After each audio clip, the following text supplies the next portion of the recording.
Friends, मैं हूं समीर और आप देख रहे हैं समाज की खबरें हिंदी टीवी न्यूज़। जैसे कि आप सभी को पता है कि रात 8:30 बजे हमारे सीएम उद्धव ठाकरे आए और बहुत सारी उन्होंने घोषणाएं की और मांग की लोगों के साथ और हमारे पीएम मोदी जी के साथ। महाराष्ट्र में लॉकडाउन, राज्य में कल 8 बजे से 15 दिन का कर्फ्यू, 10वीं 12वीं की परीक्षा टली, 1 महीने गरीबों को मुफ्त खाना देगी सरकार। समाज की खबरें हिंदी न्यूज चैनल को सब्सक्राइब करें, बेल आइकन दबाना ना भूले। अगर आपको अच्छा लगे तो लाइक और शेयर भी जरूर करें।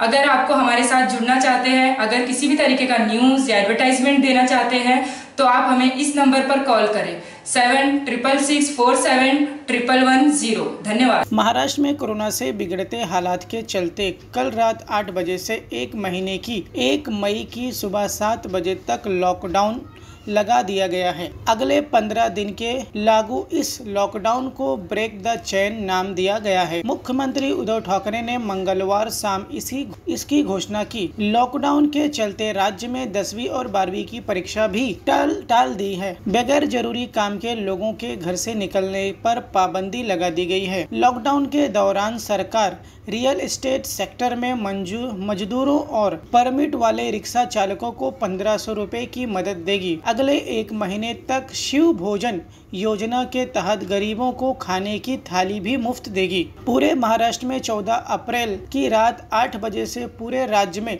धारा 144 कर दी गई है। इस दौरान बाजार बंद रहेंगे, हालांकि लोकल ट्रेन और बस नहीं रुकेंगे। इनमें इमरजेंसी सर्विस के लिए चालू रखा जाएगा। मेडिकल सामान, दवाइयां, मास्क, सैनिटाइजर बनाने वाली कंपनियां पहले की तरह काम करती रहेंगी। बैंक, पेट्रोल पंप समेत आईटी कंपनियों को भी चालू रखने की परमिशन दी गई है। राज्य में लॉकडाउन के बावजूद से भी बैंक, बीमा company, e commerce, petrol pump, data centre, IT कंपनियां खुली रहेंगी। होटल, रेस्टोरेंट, टेक अवे और होम डिलीवरी जारी रख सकेंगे। रास्ते के ढाबे और रेस्टोरेंट खुले रहेंगे, लेकिन टेक अवे फॉर्मेट में सुबह 7 बजे से रात 8 बजे तक ही काम कर सकेंगे। कंस्ट्रक्शन कंपनियों को भी काम करने की इजाजत होगी, लेकिन उन्हें कर्मचारियों के लिए साइट पर घर रखने का इंतजाम करना होगा। धार्मिक स्थल, थिएटर और स्कूल कॉलेज बंद रहेंगे। लॉकडाउन के दौरान सिनेमा हॉल, थिएटर,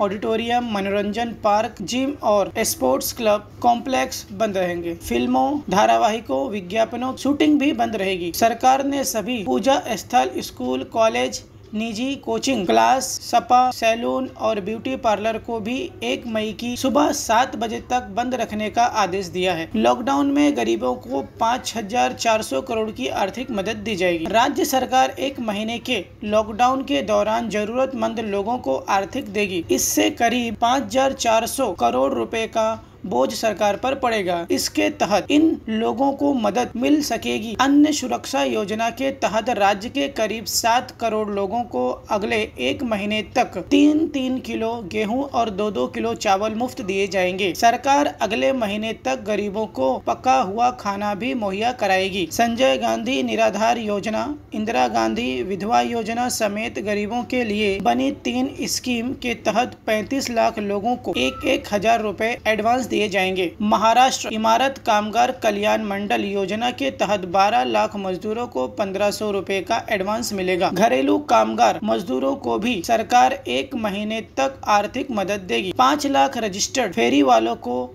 हर महीने 1500 रुपए देगी। 12 लाख ऑटो चालकों को हर महीने 1500 रुपए देगी सरकार। आदिवासियों को महीने के 2000 रुपए सरकार देगी। पंढरपुर में चुनाव के चलते पाबंदियों की ढील दी गई है। राज्य के मुख्यमंत्री उद्धव ठाकरे ने मंगलवार रात को कहा कि हालात काबू में करने के लिए सख्ती करनी पड़ेगी। राज्य की स्वास्थ्य व्यवस्था पर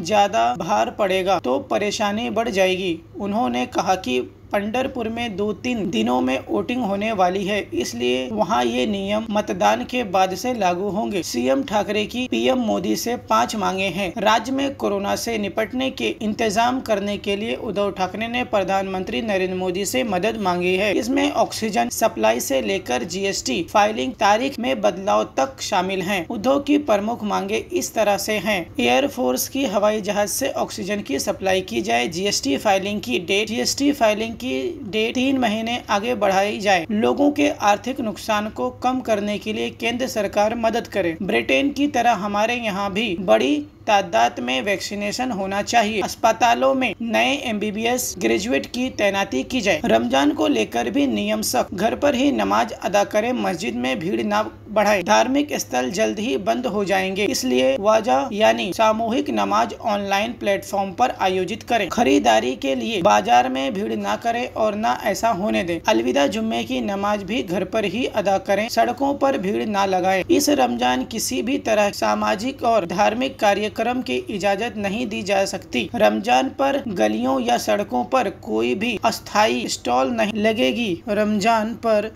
गलियों या सड़कों पर कोई भी अस्थायी स्टॉल नहीं लगेगी। स्थानीय प्रशासन की जिम्मेदारी है कि सहरी और इफ्तारी के वक्त भी भीड़ जमा न करने या न होने दें। धर्म गुरुओं से अपील की गई है कि वो लोग कोरोना वायरस की गाइडलाइन को लेकर जागरूकता फैलाएं ताकि संक्रमण की चेन तोड़ी जा सके। नाला सुपारा में ऑक्सीजन खत्म होने से 3 घंटे में 7 मरीजों की मौत हुई है। संक्रमण को लेकर लगातार बढ़ते मामलों के बीच मुंबई से सटे नाला सुपारा के विनायक हॉस्पिटल में देर रात सिर्फ 3 घंटे में ICU में एडमिट 7 मरीजों की मौत हुई है। परिवार का आरोप है कि हॉस्पिटल में ऑक्सीजन का स्टॉक खत्म हो गया था, तो इसी वजह से मरीज की मौत हुई है।